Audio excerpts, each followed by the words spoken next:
History shows that no country stayed on top forever. 100, 200 years at the max, and then they peak and go into decline. So I presume we're no different from anybody else. But one of the problems with history is people don't learn the lessons of history. We had a president recently who didn't know history, or if he did know history, he said he was smarter than history.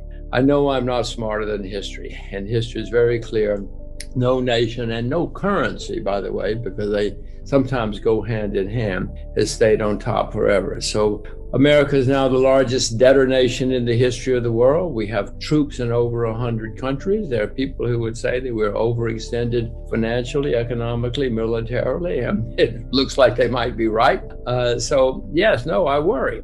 It's not a good time to be young in America because what the young people are going to inherit is mind-boggling. I've got 2 teenage kids and it disturbs me. It's good to be old because I don't have to pay. I don't have to pay for all of this. I get the benefits. They're borrowing a lot of money, spending a lot of money. Pretty well, I'm old, okay, do it. It helps me, but it doesn't help the future. 100 years ago, Britain was the richest, most powerful country in the world. There was no number 2. 50 years later, they were bankrupt. Literally, the IMF had to fly into Heathrow to bail them out. So it can happen. It has happened. It often happens. And the symptoms, the money printing, the kind of problems you're talking about. I don't think it'll happen in 2001 or 2021 or even 2022, but it's on the way. My experience and my observation is that all of this money printing, it has to go somewhere. It takes a long time to build a bridge or a factory, but it's very easy to go online and you buy as much of anything as you want. And that's what's happening. Everybody has a lot of money in their pocket. There is a lot of money around, and it's going into financial assets. Will that last forever? It never has, but you say, maybe it will. Maybe it will this time. The history shows that. It's very clear. There have certainly been periods when stock markets in various countries have done extremely well, but it didn't make people rich. What really counts is making people a lot of money in an international currency so that you can go and buy a watch or a car or a loaf of bread or whatever it is you want to buy. Washington says that this is transitory. And, if you believe the head of the central bank and the head secretary of the treasury, then you don't have to worry. Everything is going to be great. Look out the window. Everything is going to be fantastic.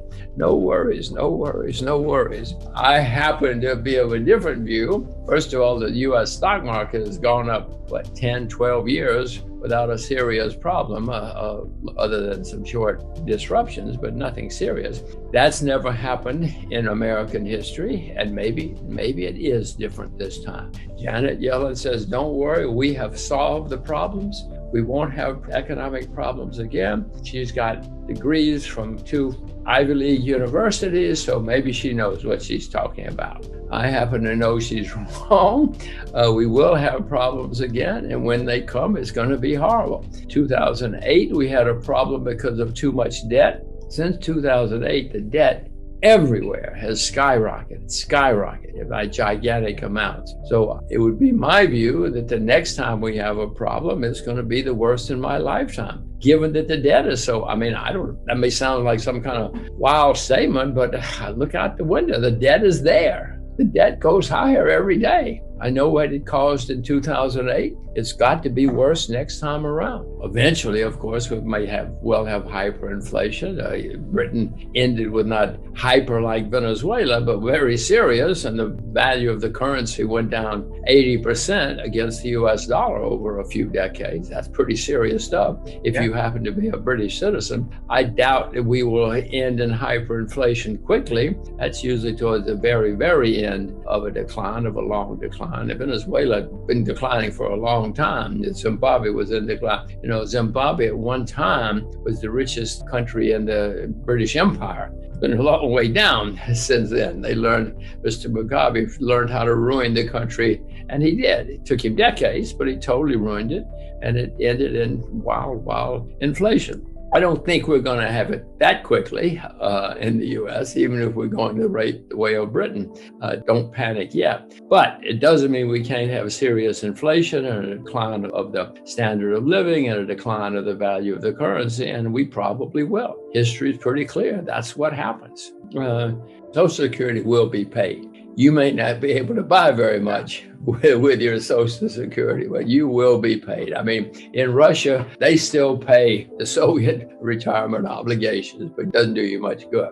So the question is, that kind of default, I cannot see that happening in the US. However, the value of the money is certainly going to continue to decline. As I said, the British pound went down 80% against the value of the US dollar, which replaced it as the world's reserve currency. I'm sure that the value of the US dollar is going to continue to decline.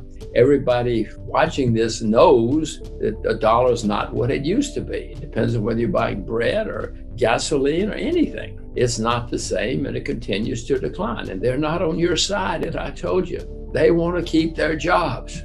I don't like saying any of this, by the way, except for the fact that I'm old. It's good to be old. It's good to be an old American in 2021. It's not good to be a young American in 2021. Well, I mean, these people don't understand much about the world.